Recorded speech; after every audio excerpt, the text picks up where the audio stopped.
I will focus due to time cost only on the myocarditis, and I will start with the patient. I think half of those other people in this room been involved in this patient. It was in pre-COVID time, it was in January 2019, and it was a female patient, 40 years old, with 7 days fever, chest pain mimicking angina symptoms, and with hemodynamic compromise presenting in our emergency room.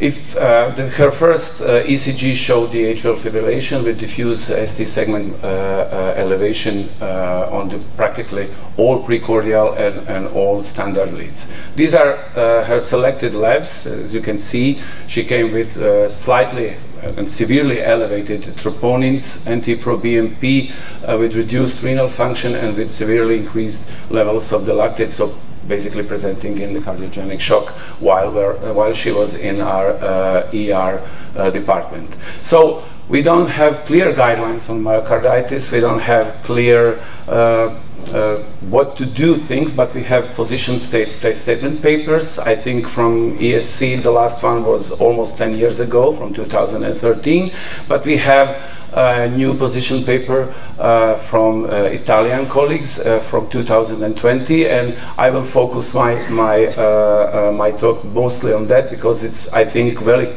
clinically applicable in everyday practice. Just shortly, I won't go through all the tables, all the viruses, all the drugs, all the autoimmune disease which can cause myocarditis, but the cellular infiltrate and the myocarditis is defined by the inflammation of the myocardium, which must include some kind of cellular infiltrate. We can divide myocarditis in 4 subgroups. First is lymphocytic myocarditis, and this is the most common type of the myocarditis, usually associated with drugs, especially with some chemotherapeutic anti-cancer drugs, viruses, and other diseases. The rare forms are eosinophilic myocarditis, and very special one and very dangerous one, which we call giant cell myocarditis. Nowadays, in the era of the cardiac MRI, we are discovering more and more cardiac sarcoidosis patients, and they can present with the granulomatous myocarditis as well. The histopathological type sometimes and very often, to be true, can guide eye therapy, especially duration of the immunosuppression in this patient. But what we need to focus is in the lymphocytic acute myocarditis is this type. This is acute myocarditis, and by the Amirati and his colleagues from 2020, it is defined as the myocarditis lasting less than 30 days, less than 1 month from the symptom onset, which is different from the 2013 position statement paper, which stated less than 3 months. So the acute phase is shortened to 1 month, and it's characterized by small heart with very thick myocardium and huge amount of troponins released in the circulation. If you can see, if you look at the histopathological pattern, you can see the large infiltration by the cells in the myocardium. Unlike the acute disease, the chronic inflammatory cardiomyopathy, which can sometimes be found as dilated cardiomyopathy of unknown origin, is the disease lasting more than 30 days. It is not characterized by the cellular infiltration of the myocardium. These patients can have slight elevation but prolonged elevation of the troponins, and on the cardiac MRI and the echo they show dilated hearts with lots of fibrosis inside. But we will focus on this clinical entity, which was obviously a case in our patient also. So how can these patients present? Myocarditis is very variable disease. They can the patients with acute myocarditis, they can present like very self-limiting subclinical disease, and they can develop acute coronary syndrome-like disease. In our institution and in the papers, all of the patients with myocarditis, or majority of the patients, should undergo the coronary angiography in order to exclude coronary artery disease. Smaller but very ill patient will develop the heart failure symptoms, and the life-threatening condition, like in our patients with the low cardiac output syndrome, is called fulminant form of myocarditis, and usually require mechanical circulatory support. In this patient, this was pre-COVID time, we had only ECMO in our institution, so we applied this technique, this modality of treatment to our patient. If we go to the ESC position statement, diagnostic criteria, it's not that difficult to make a diagnosis, which can be very variable. You need to have one clinical presentation, which acute chest pain, new onset dyspnea, so the usual suspects, along with more than one diagnostic, either ECG, echo, or cardiac MRI criteria.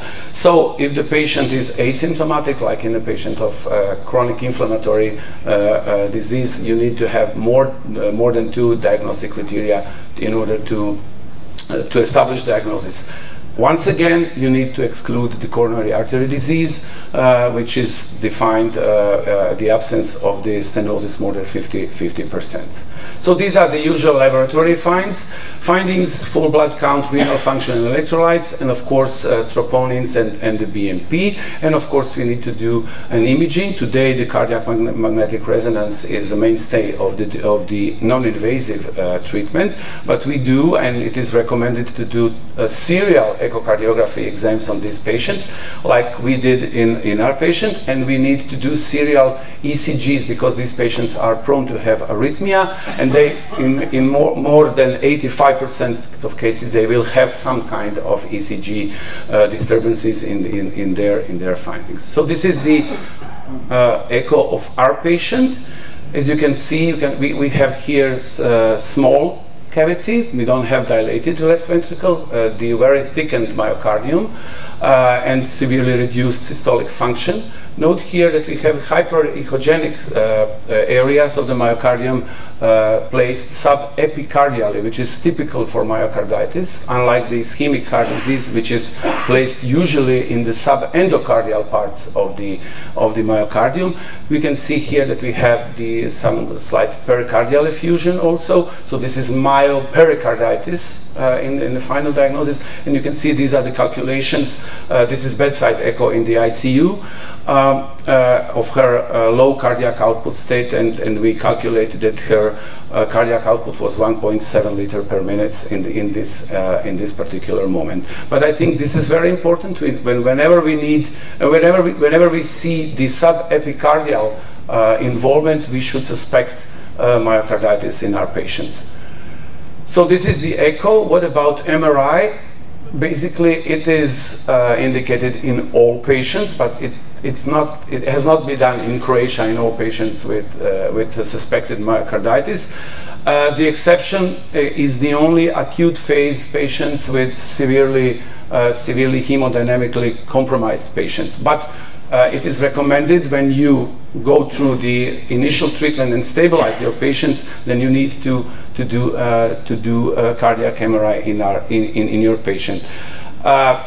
If you read this, which is very good and excellent statement paper, they said that you need to offer your patient cardiac MRI 2 weeks after the initial presentation of your patients to your facility. This is a cardiac MRI. We have very good criteria, which is called Lake-Lewis criteria, based on T2 and T1 mapping.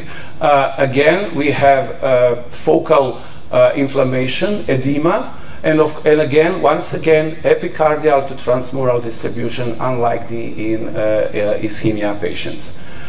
The endomyocardial biopsy will, in theory, establish diagnosis in all patients with myocarditis, but this is not completely the truth, because you can do the biopsy on the places which are not so inflammatory prominent, but in theory, and it is recommended in all severe cases, especially in cases with cardiogenic shock, patients with ventricular arrhythmia or high degree AV block, that you do bedside, practically in the ICU, if you can do it, myocardial biopsy, and all the other suspected like eosinophilic, sarcoidotic, or giant cell myocarditis. One of the good indication for the endomyocardial biopsy would be chronic inflammatory cardiomyopathy of the unknown origin, but with persistent release of the troponins during the longer course of time.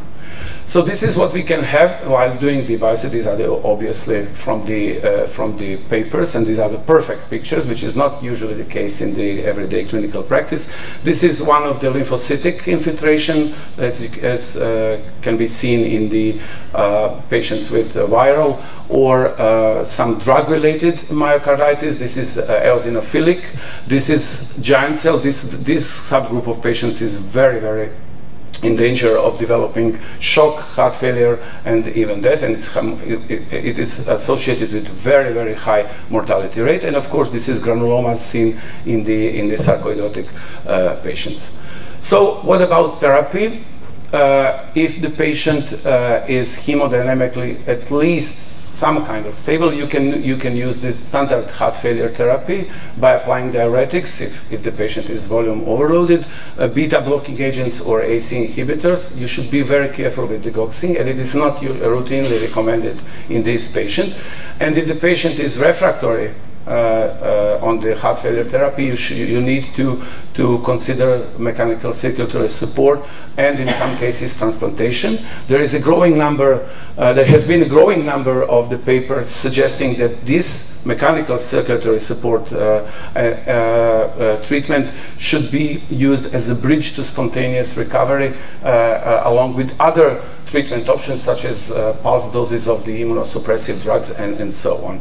Anticoagulant therapy should be applied in all patients with proven thrombus or embolic incidents, and if in the case of atrial fibrillation, we should follow regular guidelines for applying anticoagulation therapy. This is things we should avoid and we should advise our patients not to do.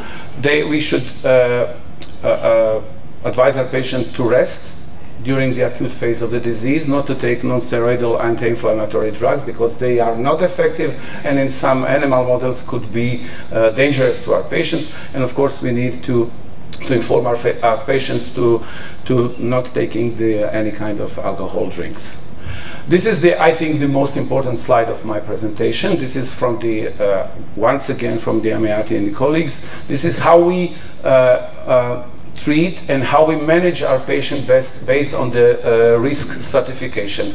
It has been shown in the publication that the hypotension, shock, or acute heart failure, with or without with severe LV function reduction, and with or without rhythm disturbances are the strongest predictors of the outcome of our patients. So we can stratify our patients into three subgroups: high-risk patients, intermediate-risk patients, and in low-risk patients. Of course, patients with cardiogenic shock and LV function and LV ejection fraction reduction should be transferred to the hubs, which are very skilled to treat this patient, and they are immediately candidate for the mechanical circulatory support and the early endomyocardial biopsy. They do not recommend cardiac MRI in the early stages of the disease, and they advise us to consider to put all these patients on steroids, on the pulse doses of the methylprednisone as usual therapy. Of course, the patients they can have the acute heart failure syndromes, still low ejection fraction below 40%, and with rhythm disorders, they are all considered the high-risk patient, and basically the treatment and approach is similar, but we need to be prepared not at that moment to put the patient on the mechanical cardiac support. Low-risk patients should be just clinically monitored, and they need to do cardiac MRI whenever is possible. Intermediate patient, we need to consider all these strategies, but we need and we must do the cardiac MRI during the course of these patients. If you have a patient who is in the high-risk setting, you always apply, and this is recommended, some kind of immunosuppressive therapy in these patients. So this is my next point. if the patient presents with acute heart failure, cardiogenic shock, or rhythm disorder or the conduction disorder, you should use the consensus paper recommends use the empirical IV corticosteroids in the pulse doses throughout the first days of the treatment. Then we need to adjust the dose to the patient weight, and then we subsequently lower the dose of the corticosteroids. We have other options also. We have some experience with immunoglobulin treatment, especially with our colleagues in the infectious disease clinic, but this is the usually starting immunosuppressive doses of the drugs in which we apply to our patients in severe clinical settings. I want to talk about COVID. It was mentioned several times today. This is my only COVID-related slide regarding the myocarditis. It has been reported that 19 to 28% of patients, they have some kind of cardiac injury during the COVID infections. Cardiac injury meaning elevated troponins, but elevated troponins does not mean the myocarditis. To have a myocarditis, you need to have a cellular infiltration of the myocardium. You need to immune reaction to the, sometimes these troponins can be elevated only because of the cardiomyocyte destruction by the virus itself. But from the UK, we have a great study from last year on the 38 proven cases. And this is very interesting. We can see that the majority of the patients were younger than 50 years, that the male patients were more prominent to have COVID-19 related myocarditis, and 5 out of 33 patients died. And 28 of them completely recovered. So it is very similar to other forms of the myocarditis, and they reported treatment similar as the proposal as proposed in this position paper. So without further ado, I would like to summarize and conclude my talk. Myocarditis is a very variable disease. It can be presented as very self-limiting, not dangerous disease, and it can go to the overt heart failure, cardiogenic shock. It's sometimes very difficult to diagnose. We need to use the good clinical practice. We need to use the imaging as much as we can, and in majority of patients, some kind of the histological diagnosis will be needed.